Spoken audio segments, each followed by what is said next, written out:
Hello, everyone. We're coming up on the 4th of July, Independence Day. Obviously, a great time to come together in the summer months. And I know for a lot of people, the focus is on having a 3-day weekend because July 4th is on a Monday and just enjoying coming together with family and friends.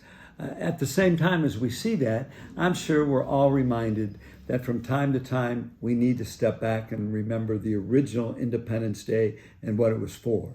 That we have our forefathers and foremothers who stood up against England because they were imposing their will on us, and the colonists felt we want to be free. And in fact, they worked toward that freedom. They declared their independence in a good way because England was being so heavy-handed with all of us. At the same time, we got to watch out because we can think, yeah, we're independent. That's our nation. That's what it means to be free. There's a notion of freedom that goes around even today that I'm going to use a down-home example. When I was in high school, my mom raised me as a single parent. I'm an only child. I got good grades in school, all of that. I was able to get my own car at the age of 16. I was able to pay for the insurance. I was able to take my buddies around. Boy, was I popular in my sophomore year of high school. At the same time, my mother kept saying, okay, you got the car, but you have to come in at a certain hour. You can't stay out there. You got to let me know what's happening. And I remember saying to Mom, wait a second. I bought the car, a 16-year-old typical. I should be free to do whatever I want to do with the car. I paid for, stay out as long as I want. After all, I got grades. And my mom said, well, I worry about you and I don't get to sleep until you come in.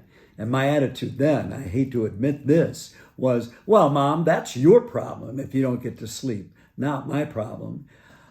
A couple of years later, I did profusely apologize to her.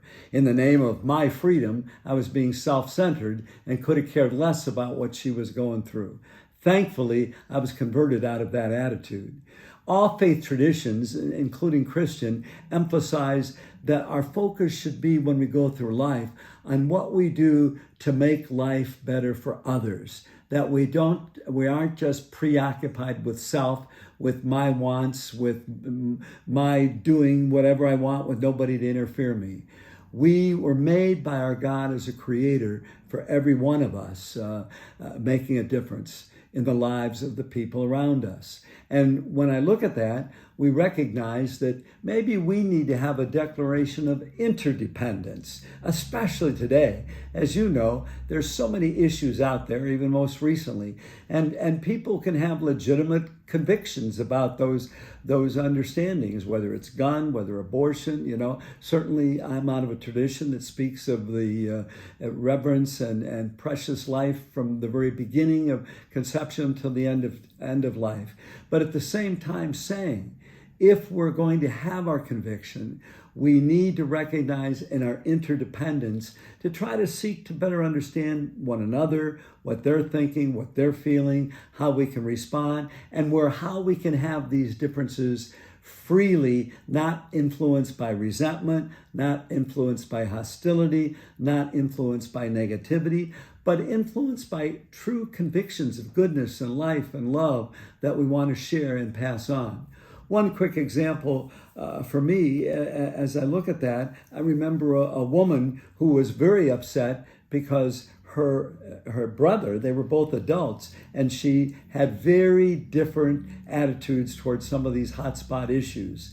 And what she went through, she resented her brother. How can he not see it her way? But over time, she came to an awareness that when she was trying to talk about freedom, and her brother was too, that she needed to be freed up. She needed to be freed up because where she had gone with her desire to love and give witness to what's right and good, which is important, but she had come to a point of resentment, hostility, negativity toward her brother. And she realized that, hey, she wasn't being consistent. We needed a consistent ethic of life and a consistent ethic of love. And as we go through everything we're going through now, Remember, as a nation, we are interdependent. Our strength, even with our differences as a nation, is how we hear one another, listen to one another, and how we have strong core values rooted in our faith tradition, and at the same time live those values and share those values with a concern for every human being by the way we treat each other. Let's have a declaration of interdependence. And as I look at that, a couple questions. Maybe you can think about, where do I need to live out of a greater sense of interdependence with everyone in the human family? And facing into my blind spots, where do I need to be freed up? Thanks for this reflection. God bless you. May we have a holiday that brings us closer together in love.